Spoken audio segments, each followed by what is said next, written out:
কালিমাতুত তাইয়্যিবা লা ইলাহা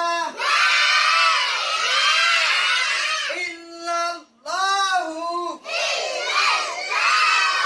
মুহাম্মাদুর রাসূলুল্লাহ।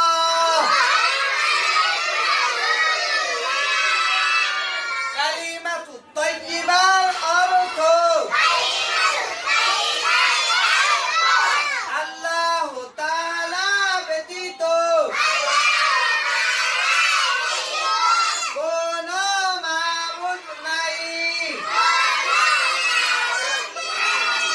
হযরত মুহাম্মদ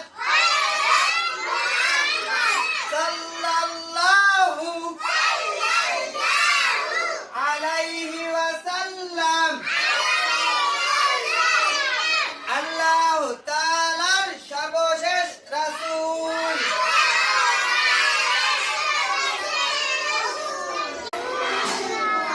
কালিমাতুত তাইয়্যিবা